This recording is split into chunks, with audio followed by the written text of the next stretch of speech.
Olá, pessoal, bem-vindos a mais um programa Fé e Ciência aqui na sua IPP TV. Esse programa, já com mais de 50 versões, todas preparadas para você, que mostram claramente que uma mente inteligente fez de pronto o universo e a vida, que mostram que a boa ciência esteve sempre junto com a boa fé, está junto e sempre continuará junta. A boa fé e a boa ciência, aquela mistura perfeita, que nós temos mostrado aqui em várias entrevistas com grandes cientistas, teólogos, filósofos. Casamento perfeito entre boa ciência e boa fé, que temos divulgado aqui no Fé e Ciência. Você já tem se acostumado a assistir a todos os nossos programas, aquela playlist completa, mais de 50 versões do Fé e Ciência. Assista todas, compartilhe, divulgue. A boa fé sendo corroborada pela boa ciência. Olha que coisa espetacular, porque a fé é o firme fundamento, está sempre prontos a dar a razão da sua esperança.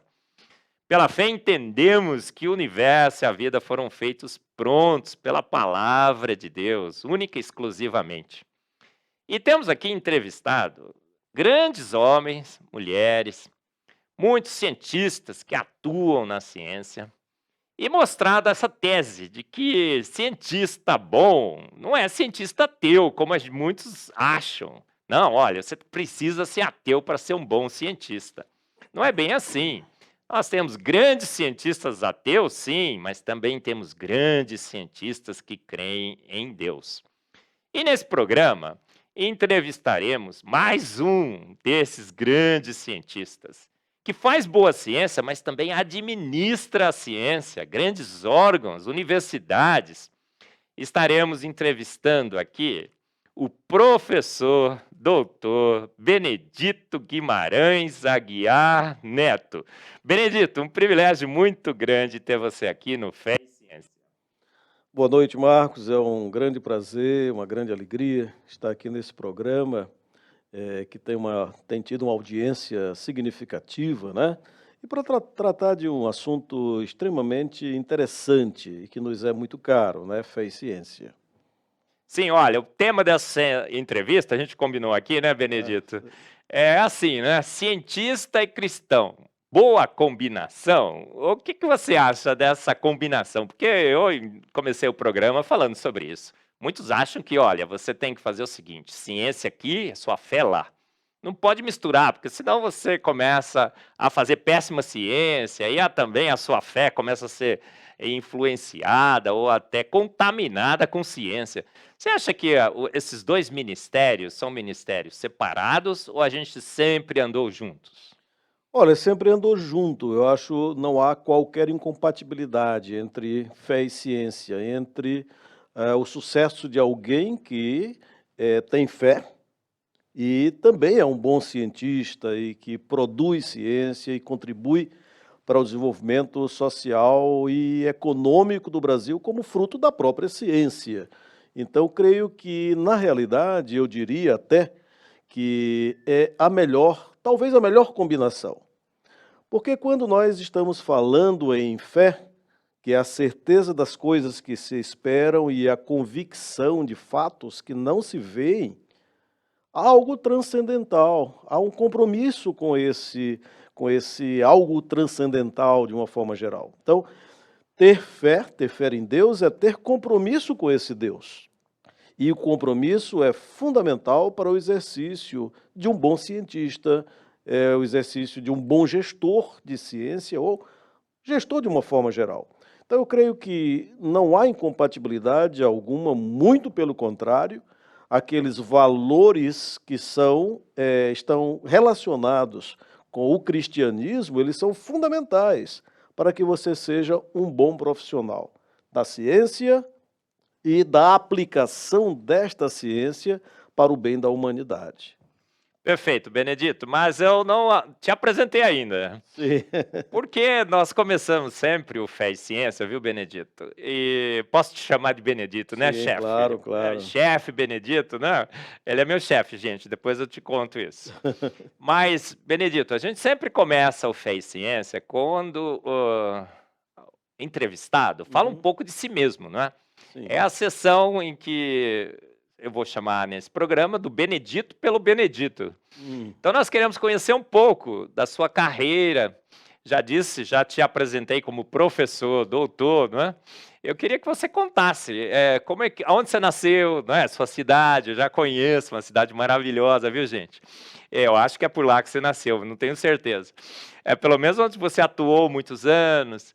Conta um pouco da sua vida, da sua carreira, como você veio a conhecer a Cristo, se você teve uma conversão, se já nasceu na igreja como eu, né? O pessoal diz que a gente nasceu na igreja, né?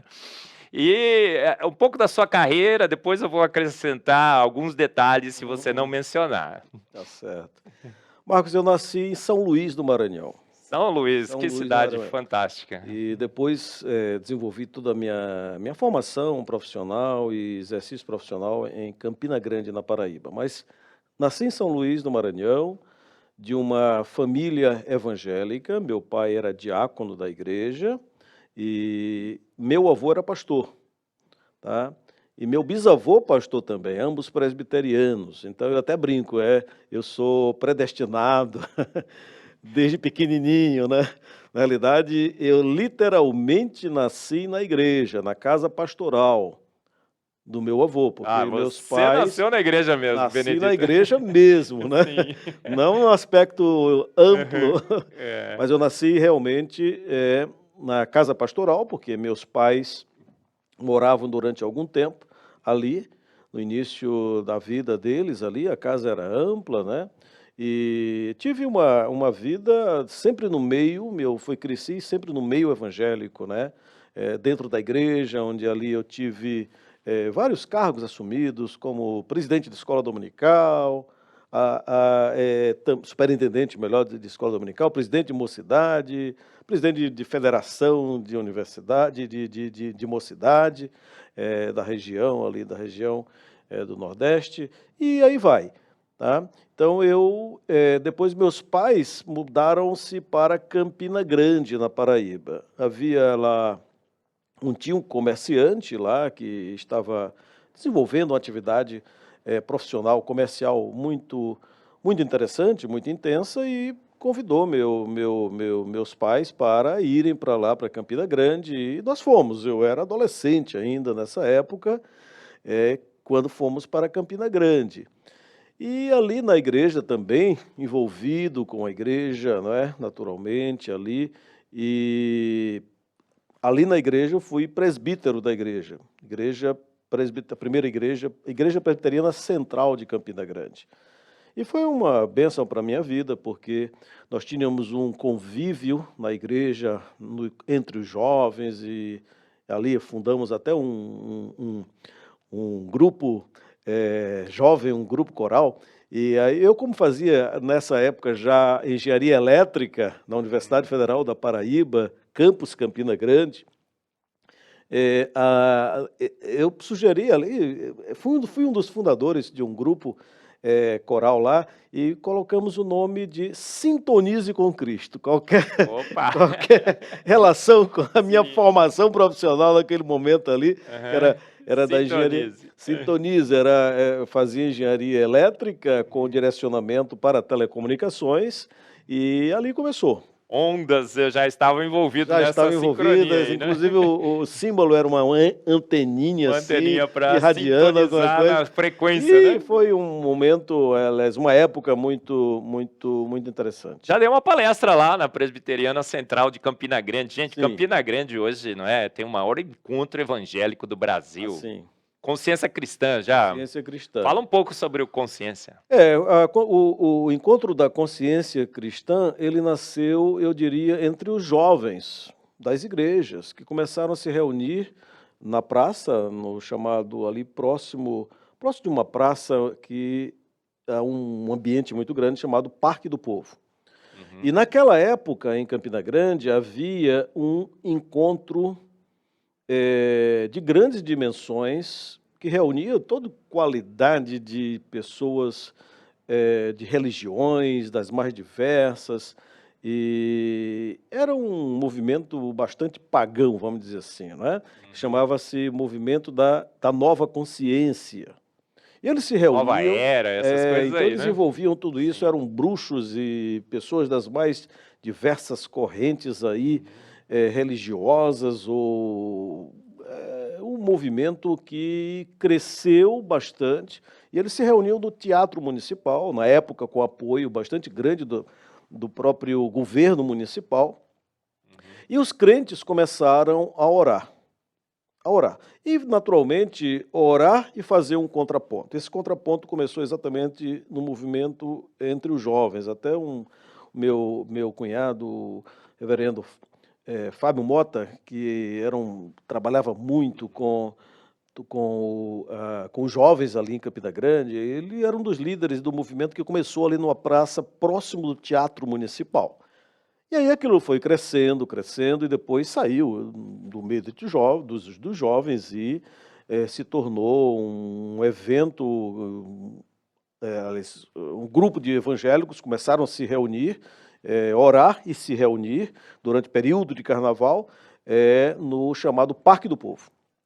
E aquilo ali cresceu, e hoje eu não sei exatamente quantas pessoas participam deste evento. 12.000 pessoas em cada uma das plenárias. Pois é, então nós 12.000. temos aí exatamente em torno de 60 mil, 70 mil pessoas que se reúnem durante todo o período de concentração desse grande evento, que eu acho que é o maior evento evangélico do país hoje. Ele é. Eu já estive lá várias vezes, fui por 7 anos seguidos, né? E eu tive também o privilégio de falar numa dessas plenárias. É impressionante, Benedito. É um mar de gente, 12.000 pessoas. É o maior. O pastor Helder calcula 100 mil. Eu não sei se ele dá ele aumenta um pouquinho o ponto, mas é muita gente. E o reverendo Helder, ele desde o início abraçou esse ministério. E hoje ele leva isso com muito afinco, com muita dedicação. E é difícil, e não é fácil a cada ano, porque precisa de mantimento para esse trabalho, né? E isso realmente sempre é uma dificuldade bastante grande, mas tem crescido um movimento muito abençoado.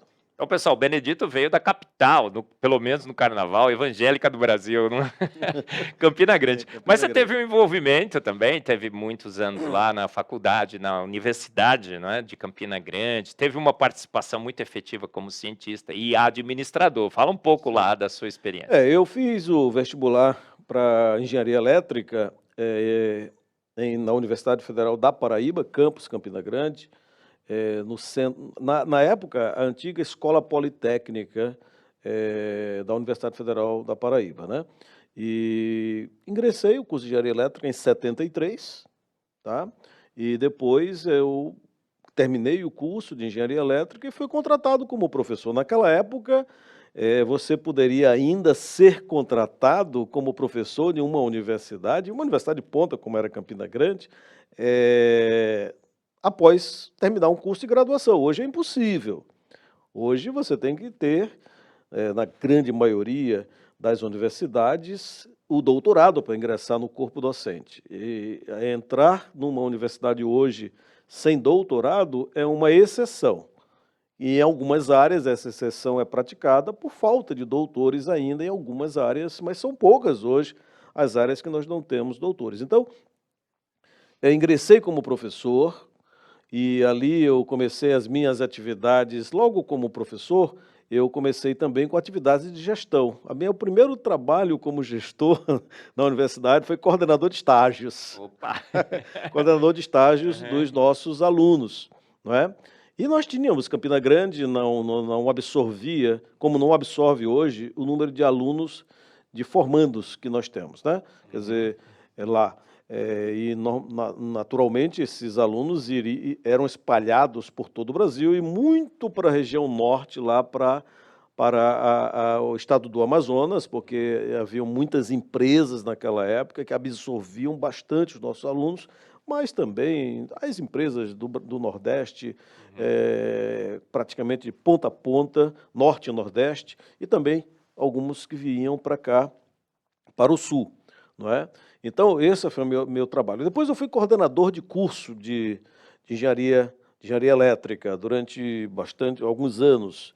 E depois a experiência, fui adquirindo a experiência e fui sair para um doutorado na Alemanha. Então, eu fiquei de 82 a 87 na Universidade Técnica de Berlim, na Alemanha. Na época ainda havia o muro, Marcos, ali, não é? Sim. E era uma situação bem interessante. Aprendeu A gente essa vê. língua complicada aí, chefe? Pois é, tive que defender Teve- minha tese em Em alemão. alemão, rapaz do céu. Então, depois quando eu voltei da Alemanha, disseram, olha, você vai ser coordenador de curso. Uhum. E aí ingressei, fui coordenador do curso de engenharia elétrica e depois, logo em seguida, diretor durante 9 anos do Centro de Ciências e Tecnologia. Hoje, a Universidade Federal de Campina Grande, e que isso surgiu do centro que nós dirigíamos naquela época, é um fruto e, naturalmente, trabalho continuado daquela época. Hoje, a última estatística que foi levantada, Campina Grande é o primeiro lugar em número de patentes no Brasil. Olha, Né? E João Pessoa, o sensacional. campus de João Pessoa, Universidade Federal da Paraíba, né? Hoje, aliás, continua, Universidade Federal da Paraíba, ela é o segundo lugar. Então, a Paraíba é um destaque. Depois eu tive também no Parque Tecnológico sim. como presidente do conselho, Sim.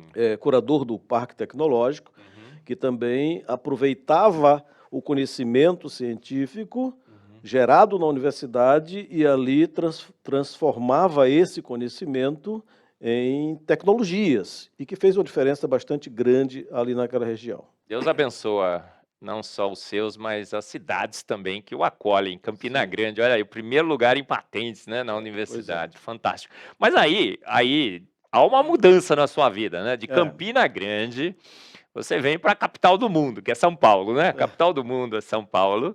E para a melhor do Brasil, que é a Universidade Presbiteriana Mackenzie. Você foi reitor lá.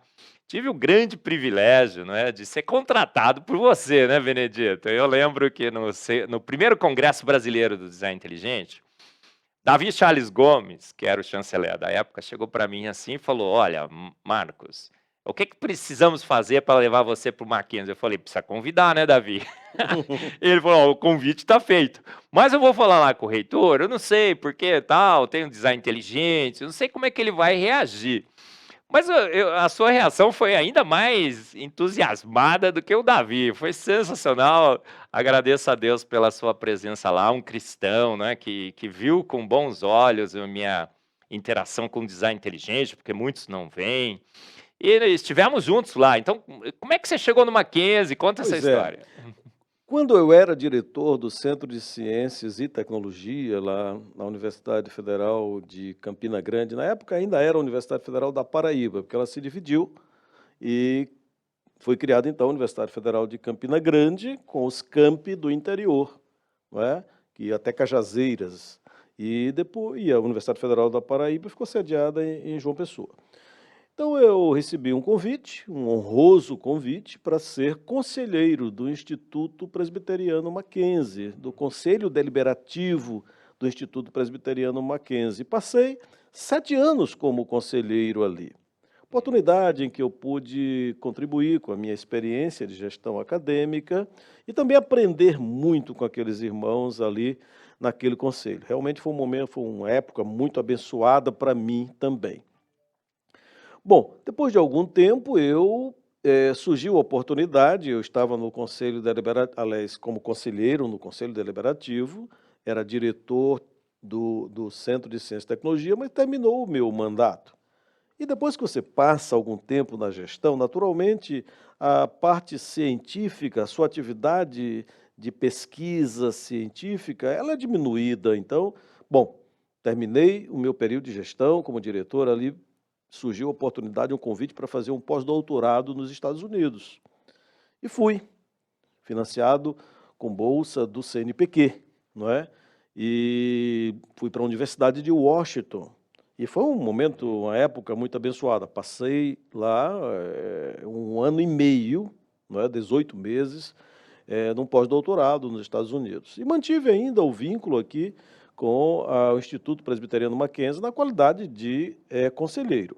Uhum. Quando eu retornei, não é, então surgiu o convite para ser reitor, o honroso convite para ser reitor da Universidade Presbiteriana Mackenzie. E passamos, então, 9 anos como reitor da Universidade Presbiteriana Mackenzie. Foi um período muito gratificante. Creio que a universidade cresceu e Sem nós dúvida. temos Uhum. hoje uma universidade pujante e cujas sementes que foram plantadas anteriormente, elas germinaram, outras sementes foram lançadas e germinaram e deram frutos, e hoje nós temos aí um trabalho também que está sendo levado a efeito com muita qualidade e à frente da universidade, e o trabalho aí, a universidade tem hoje ela tem um papel de destaque muito grande no cenário educacional brasileiro. Sem dúvida, gente, eu trabalhava na ex, né, a Unicamp. Aí você fala: "Nossa, Unicamp". Mas quando eu vim para o Mackenzie, chefe, foi um choque, não é? Um choque de encontrar uma universidade pujante, uma universidade organizada, limpa, toda estruturada, sensacional. Eu sou fã hoje do Mackenzie e falo pelo Brasil inteiro que é a melhor do Brasil em vários e vários aspectos. Na sua administração, um show, um show. O Benedito transformou a universidade. Ela continua hoje extremamente pujante, né? Muitos dos alicerces, a semente que você plantou ali. Mas, de repente, Benedito sai de São Paulo e vai para Brasília. Sim. Dirigir, olha, nada menos que talvez uma das fundações, né? A CAPES, o que que a CAPES é exatamente? É uma Uma fundação fundação, de apoio à pós-graduação, uma fundação, responsável. falei certo então. É. Talvez mais importante na pesquisa brasileira. Olha só, gente, nossa tese é essa, né? Cientista e cristão, boa combinação. Vocês estão percebendo, não é? Que combinação perfeita é essa? Lá vai Benedito para a CAPES. Aí você ficou 1 ano e meio. Deixa eu só fazer um testemunho aqui, gente. Eu conheço alguns da CAPES, tem muita gente lá que eu já fui coordenador da Química e tudo mais. Aí, de repente, você chegou lá, o pessoal falou assim: gente, quem é esse Benedito que está chegando aqui? Reitor do. Mas passou 2 meses, o pessoal falou: gente, que homem é esse? É um trator. Tá mudando tudo aqui dentro e tal. Foi um show a sua administração, Benedito. Não é porque eu estou fazendo um programa com você, que você é meu chefe e tudo mais, tá? Não precisava, tá? Mas foi um show, o pessoal fala até hoje que foi realmente um período de grande avanço na CAPES. Conta um pouquinho, como é que você chegou na CAPES? O que é que você fez por Veja lá? só, depois que terminou o meu mandato aqui, aliás, antes de terminar o mandato, um mês antes de terminar o mandato de reitor aqui, eu recebi o convite, o honroso convite para presidir a CAPES. A CAPES é o órgão do governo federal responsável pelo fomento ao Sistema Nacional de Pós-Graduação do país, não é? Ou seja, todo o sistema de bolsas que alimentam os programas de pós-graduação e de apoio à pesquisa que é levada a efeito nesses programas de pós-graduação de todo o país é feito pela CAPES. O CNPq tem uma participação também muito grande, mas financia mais projetos. Os nossos alunos de pós-graduação são financiados mais pela CAPES do que qualquer outro órgão do país. E ali na CAPES, quando eu me lembro, Marcos, você vai se lembrar que quando meu nome foi lançado para a CAPES, a imprensa, o Jornal Nacional, inclusive, Sim. ficou dias querendo falar comigo, porque como é que pode um criacionista ser responsável para conduzir a política científica do país? Não só pode, como deve, né, chefe? Você E aí foi lá e é mostrou, né? interessante, eu me lembro, o Jornal Nacional, eu disse: "Ó, isso é um elogio, né?"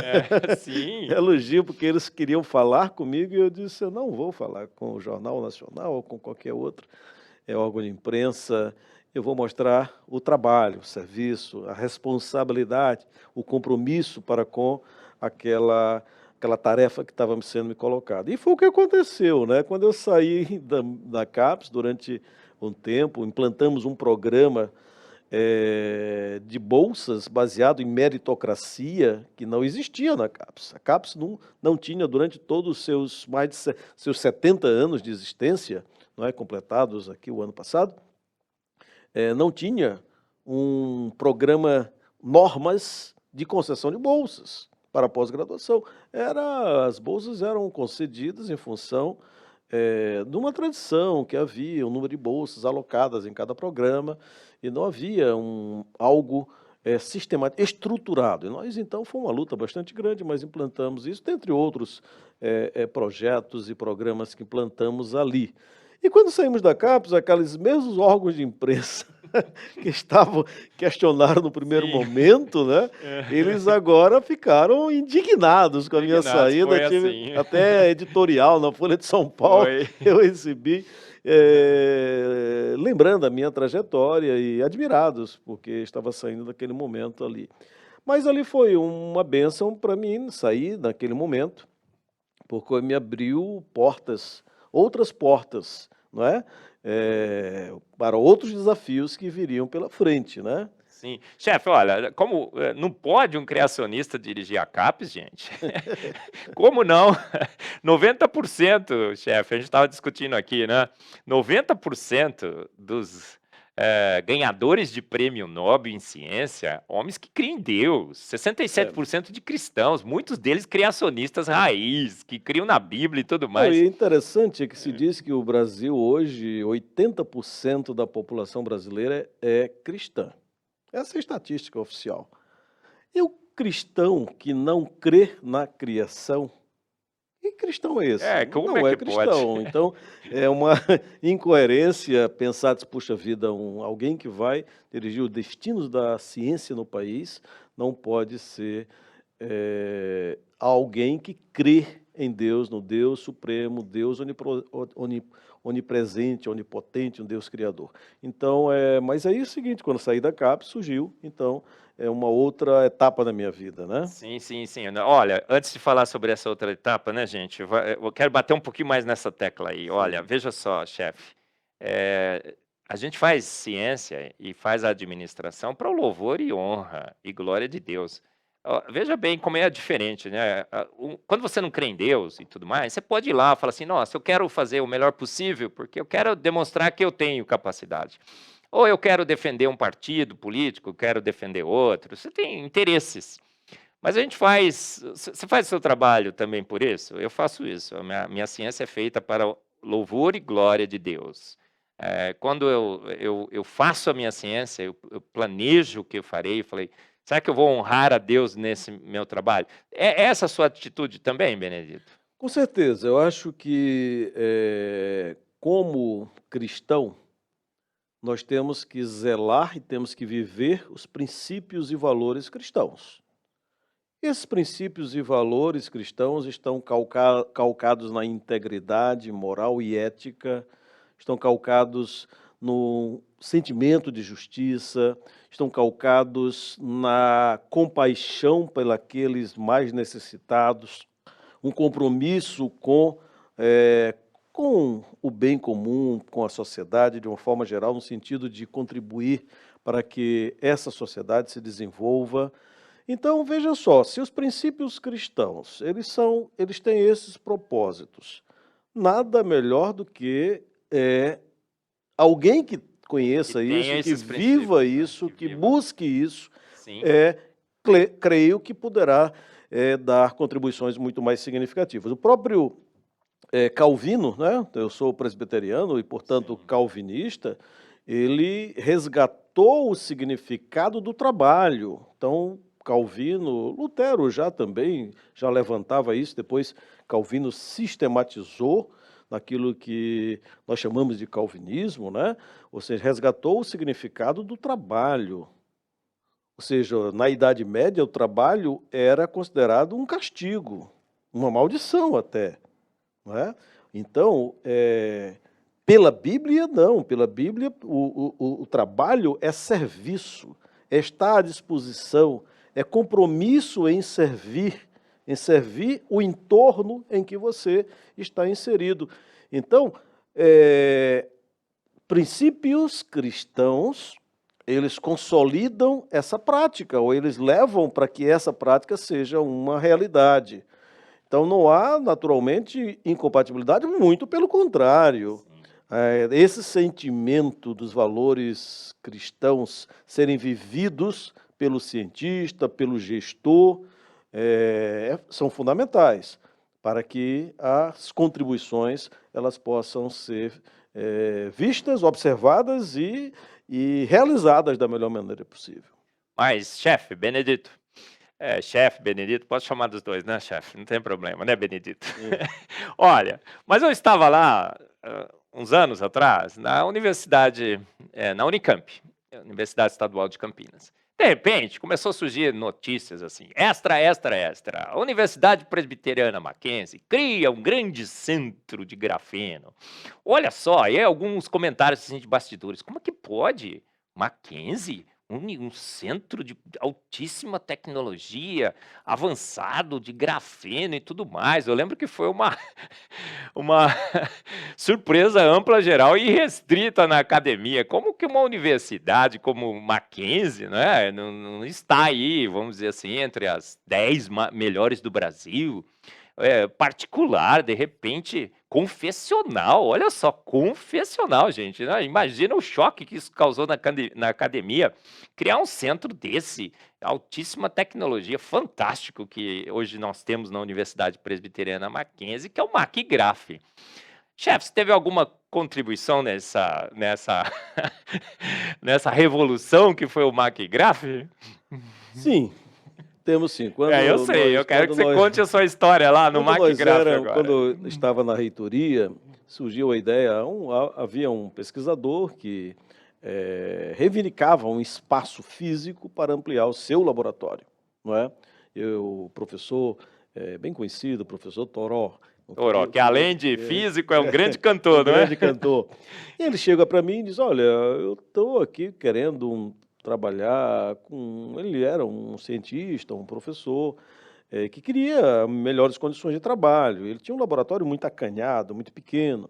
Ele disse, olha, eu disse, mas o que é o espaço que você quer? Ele disse, olha, uns 60 metros quadrados, eu acho que dá para a gente trabalhar bem, não é? Aí eu disse, ótimo, vamos então buscar esses 60 metros quadrados. E conseguimos, mas depois eu vi, quando ele falou que, mas olha, tem uma possibilidade de a gente ampliar essas nossas atividades na área de fotônica, dispositivos fotônicos, utilizando um elemento chamado grafeno. E eu fui verificar o que era esse grafeno e disse, olha, isso aí, esse tipo de coisa, eu acho que pode ser interessante. E eu disse, Toró, é o seguinte, vamos aqui, eu acho que eu vou lhe dar 180 metros quadrados, porque eu acho que vai dar para a gente ampliar. E aí, na época, havia um professor, amigo dele, amigo nosso, que estava em Singapura, e esse professor era professor nos Estados Unidos, foi convidado para fundar um centro de pesquisas em grafeno e materiais bidimensionais para aplicação em nanotecnologias. E eles não tinham expertise em fotônica, então aí surgiu então a possibilidade de parceria. Olha, vocês estão trabalhando em fotônica, querem trabalhar em aplicações de grafeno para fotônica, a gente não tem aqui, vamos trabalhar em conjunto. Bom, então fui a Singapura. Quando eu cheguei em Singapura, eu vi que a coisa era muito maior do que eu estava imaginando. Ou seja, o desafio era bastante grande. Então, pensei, vamos então ampliar a ideia. Não vamos montar um laboratório de fotônica, vamos ampliar, vamos criar um centro de pesquisas que possa integrar a área de física, a área de química, as áreas de engenharia, em especial as áreas de engenharia de materiais, de engenharia elétrica. E aí foi assim que trouxemos então a ideia, e o Conselho Deliberativo prontamente entendeu como interessante, como oportuna aquela ideia, nos deu todo o apoio. O presidente, na época do Conselho Deliberativo, era o presbítero doutor Ézio, então deu todo um apoio. Submetemos um projeto à FAPESP, E aí esse projeto foi fundamental. Com a participação desse professor de Singapura, conseguimos aprovar um projeto de quase 10 milhões de reais naquela época, e era muito dinheiro, há 10 anos atrás. E a partir daí, então, foi fundado o MacGraph, que hoje eu tenho a honra de dirigir, né? Criamos Isso. naquela época e agora fui convidado recentemente Uhum. para dirigir esse centro de pesquisa, né? Que eu acho que pode trazer grandes contribuições para a ciência e tecnologia, mas com foco na inovação, na aproximação com o mercado, com a empresa, no sentido de contribuirmos para uma maior competitividade, consolidação de mercados ou abertura de mercados, porque nós estamos trabalhando na fronteira do conhecimento, trabalhar com grafeno e outros materiais bidimensionais aplicados à nanotecnologia, nós estamos falando muito mais em abertura de novos mercados, de ampliação de novos mercados, novos produtos e processos nesse mercado para atender às demandas dessas empresas, da sociedade de uma forma geral. E esse é o nosso desafio agora, né? Produzir inovação. Inovação. Então nós temos que deixar muito claro os propósitos da inovação, o domínio da inovação e a lógica com a qual nós vamos tratar a ciência e a tecnologia para que nós possamos, então, chegar e colocar novos produtos e novos processos à disposição das empresas, do mercado, né? Então, a nossa visão agora, se na universidade a gente tem uma visão mais acadêmica, mas também com esse chapéu voltado para a inovação, agora a nossa visão é utilizar a ciência, o conhecimento, para que a gente possa produzir a inovação. Muito bem, pessoal. Olha, nós temos aqui, então, agora o novo diretor do MacGraph. Eu, quando cheguei na universidade, fiquei um certo tempo sem laboratório, mas aí eu cheguei e pedi para você, né? Lembra, né, Benedito? Preciso de um laboratório. Aí o Benedito, a gente arrumou um espaço lá, criou um laboratório para mim no prédio 23, não sei se você se lembra. Mas quando você saiu da administração, eu recebi um convite. Olha, vem aqui para o MacGraph. E eu aceitei esse convite. Não sabia que, olha só, a gente iria se reencontrar agora no MacGraph. Gente, nós temos então o professor Benedito com toda essa experiência, agora dirigindo um centro de altíssima tecnologia, inovação, de grafeno, materiais, na melhor do Brasil, na Universidade Presbiteriana Mackenzie. Então, olha, vou fazer uma propaganda aqui, pode, né, chefe? Pode. Empresas querem inovar com grafeno, com materiais. Nós temos um time de primeiríssima lá, né, chefe? Sim, temos sim. Interessante, Marcos, que quando eu saí da CAPES, eu recebi um convite para ir fazer um novo pós-doutorado. E o Sim, em interessante Portugal, foi isso, em né, chefe? Portugal. Então, Uhum. o interessante é que esse convite não surgiu de uma escola de engenharia. Eu era engenheiro, mas toda a minha experiência de gestão em ciência e tecnologia, essa preocupação com a inovação, eu atribuo claramente a um plano de Deus para a minha vida, porque eu não busquei esse pós-doutorado nessa área, mas surgiu um pós-doutorado nessa área. Então, eu fui para a Escola de Economia e Gestão da Universidade do Minho, em Portugal. Então, já Então, falava alemão, falava inglês, foi aprender português, né? português.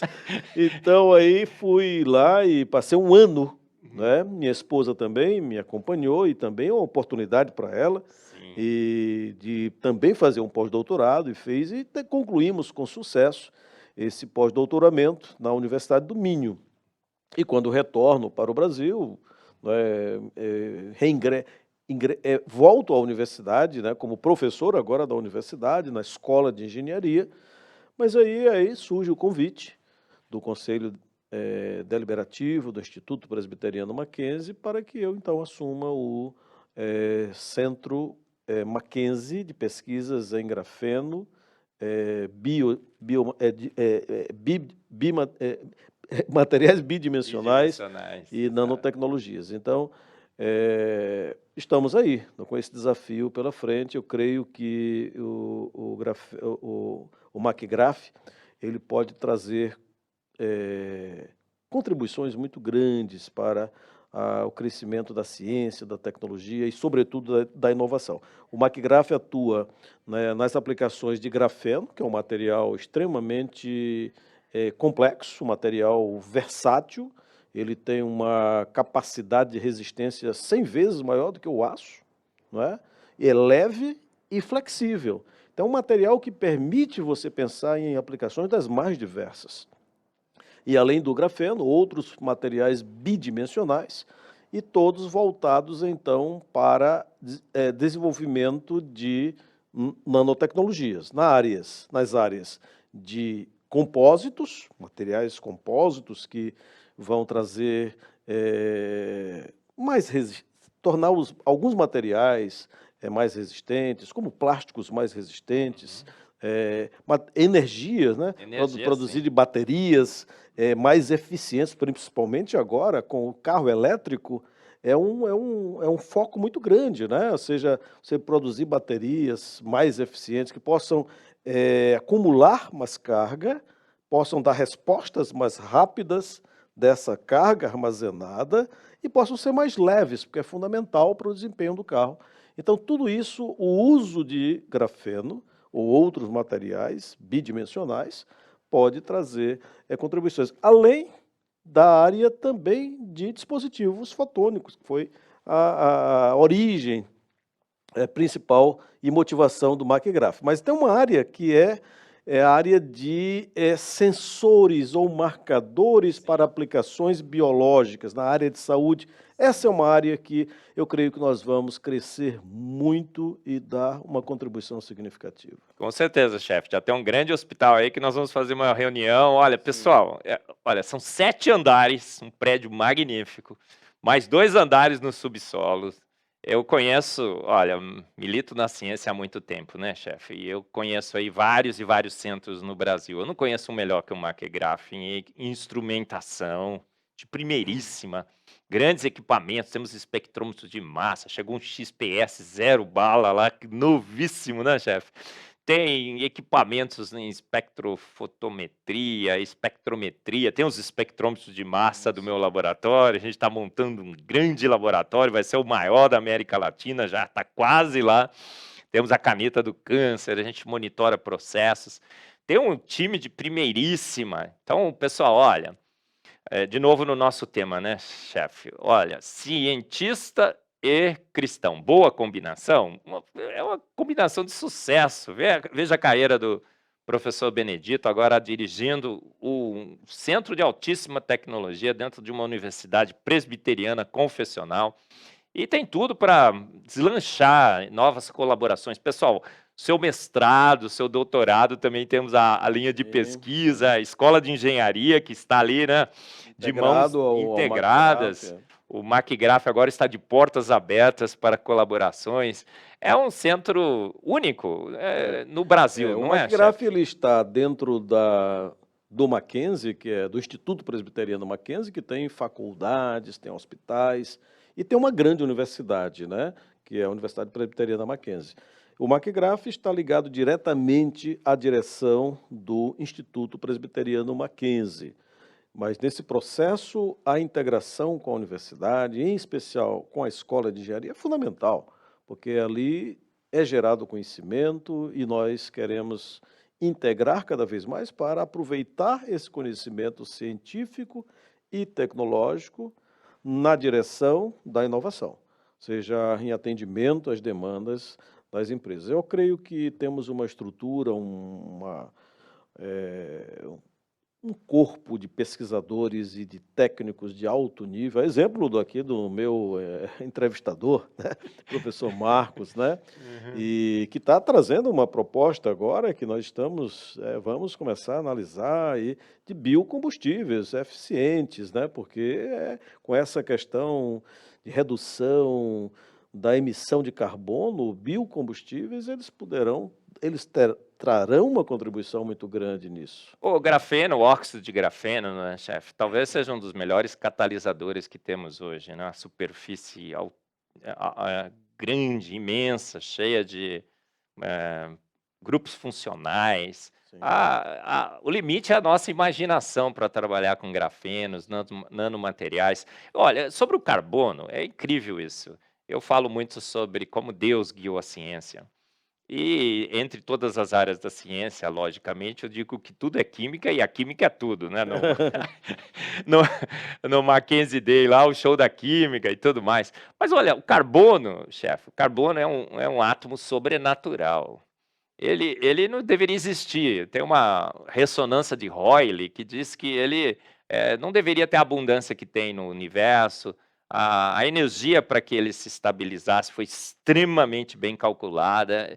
Aí, de repente, o carbono faz 4 ligações químicas diferentes, sp2, sp3, sp, não sei se o senhor lembra das suas aulas de química. E aí o carbono pode crescer de tudo quanto é forma. Tem as cadeias carbônicas que formam as nossas proteínas, Sim. mas tem os fulerenos, ele forma bolas de carbono. E aí chega o grafeno, os nanotubos de carbono. Ele é sensacional, o carbono, gente. É o átomo da vida. E agora a Universidade Presbiteriana Mackenzie, que tem o Senhor da Vida como o seu grande chefe, cria um centro em carbono, materiais novos, que tem tudo para deslanchar. Deus guia a ciência, guia a história e guia o envolvimento dos seus na ciência e a sua participação em grandes centros de tecnologia como o McGrath. O senhor entende assim, Benedito? Eu entendo sim, eu creio que todas as coisas concorrem para o bem daqueles que amam a Deus. Então, quando você coloca a sua vida no centro da vontade de Deus, as coisas começam a acontecer. E às vezes a gente não entende por que aconteceu isso, aconteceu aquilo, e quando você vai refletir sobre o resultado daquilo, tem um propósito por trás. Então, creio que o McGrath é um desses propósitos de Deus para que, através do Mackenzie, do Instituto Presbiteriano Mackenzie, da Universidade Mackenzie, nós possamos, então, dar uma contribuição muito grande para a sociedade, né? E exatamente que material? O carbono, né? Carbono está na essência da nossa matéria, né? Nossa matéria, a quantidade de carbono é muito significativa, né? Oxigênio, carbono, hidrogênio, nitrogênio, esses elementos básicos fazem parte do grande parte que forma a nossa matéria, tá? Mas a matéria em si, ela não significa nada se ela não estiver a serviço de Deus, né? Os propósitos que Ele coloca no seu coração para que você possa realizar coisas significativas, fazer mudanças em pessoas, contribuir para que pessoas cresçam intelectualmente, socialmente, economicamente e possam contribuir, porque são pessoas que contribuem para o desenvolvimento social e econômico do país. Então, a gente investir em pessoas, na formação de pessoas, em novas tecnologias que vão beneficiar essas pessoas e que essas pessoas serão utilizadas para esse processo de desenvolvimento, nós estamos, nesse conjunto de atividades, cumprindo um propósito melhor para a sociedade, para a nossa humanidade. Chefe, você ainda é membro da Presbiteriana de Pinheiros? Sou membro da Igreja Presbiteriana de Pinheiros. Você era professor da EBD? Era professor fui professor durante muitos anos. Depois que saí para Brasília, depois para Portugal, não voltei mais. Não sei se todos sabem, mas EBD é Escola Bíblica Dominical. Chefe, no meio de tudo isso, ainda você tinha tempo para preparar aulas para a escola bíblica? Tinha sim. Era um grande prazer, uma bênção, porque nós compartilhávamos da nossa experiência, né, para com outras pessoas e a nossa classe, desde que nós começamos, né, claro que tivemos algumas outras classes, por exemplo, primeiros passos voltados para aquelas pessoas que estão ingressando na igreja, onde nós apresentamos a doutrina, não é, bíblica, fundamental para que as pessoas possam crescer, né, na graça e no conhecimento da palavra de Deus dentro da igreja. Mas a maior ênfase que nós tivemos da nossa atuação, eu e minha esposa, Virgínia, aqui na igreja, na escola dominical, foi voltado para um trabalho com casais, classe que nós chamávamos de classe de casais. Então, o nosso tempo era, o nosso tema geral era a família, criação de filhos, relacionamento conjugal e como nós poderíamos fazer a diferença no mundo como uma família genuinamente nos planos de Deus, que tem Deus no centro da sua vida individual. E esse Deus na vida individual de cada um dos cônjuges reflete nos filhos e reflete no mundo lá fora. Porque de nada adianta a gente ter o conhecimento bíblico, de nada adianta a gente dizer, olha, conheço a palavra de Deus de forma só intelectual, mas praticar isso, realmente fazer diferença onde quer que esteja. Chefe, eu sempre uso como exemplo nas minhas palestras, porque alguns diziam assim, olha, Marcos, tudo bem, até Darwin, até o Big Bang, muitos cientistas criam em Deus, mas depois do Big Bang, de Darwin, a imensa maioria passou a não crer mais. É totalmente equivocado. Os grandes cientistas hoje continuam sendo homens que creem em Deus, e mulheres que creem em Deus. E eu sempre cito James Tour. Acabei de publicar um artigo com ele sobre os nanokids, são pequenas moléculas orgânicas que parecem meninos e meninas. Saiu na capa de um jornal com a Universidade Presbiteriana Mackenzie, orgulho santo, olha, tá lá, James Tour e Marcus Eberlin na capa do jornal. E o James Tour, ele tem um índice H, chefe. Índice H, você conhece o índice H, uma métrica da qualidade de 178. Você acha que é pouco 178? O que é que o senhor acha? Altíssimo. Altíssimo. Não, o meu está em 85, chefe, mas olha, comi muito sal para chegar em 85. O dele é 178. E aí outro dia eu estava conversando com a minha filha, Lívia, ganhou todos os prêmios possíveis já em ciência, só não ganhou o Nobel, mas ela ganhou o Nobel americano, que é o Nobel Laureate Signature Award, o MacArthur Foundation e tudo mais. Deus guia os seus na ciência. A Lívia é talvez a cientista brasileira mais premiada hoje. E aí eu estava conversando com ela, a Lívia falou assim, pai, sabe o James Tour? Falei, sim. Sabia que ele é professor da escola bíblica? Olha aí, tá vendo? Olha, grandes homens na ciência fazem uma contribuição sensacional. Olha, mais acadêmica como eu, talvez, né? Já tive uns cargos de direção, mas não foram tantos. Professor Benedito na administração da ciência brasileira, universidades brasileiras que têm tempo de dar aula na IBD. Eu também já dei aula na IBD, professor Benedito. Que sensacional. Como a gente coloca a nossa vida, quando colocamos a nossa vida a serviço do Senhor? James Tour, índice H178, ele está entre acho que os 100 cientistas maiores hoje na ciência. É judeu messiânico, crê em Deus, dá entrevistas, tem no YouTube e tudo mais, falando da sua fé em Deus. Professor na escola bíblica dominical, como o professor Benedito aqui. Tá vendo, gente, como que é?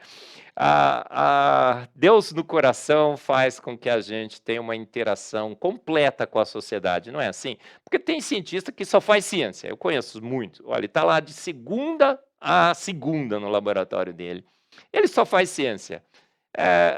Um cientista cristão vai além, não vai, chefe? Vai além porque a ciência assume um propósito. Não é fazer ciência por fazer ciência, mas uma ciência com propósito. Uma ciência que venha contribuir para o crescimento individual das pessoas, não é? E também da sociedade. E através da ciência nós podemos também glorificar a Deus, não é?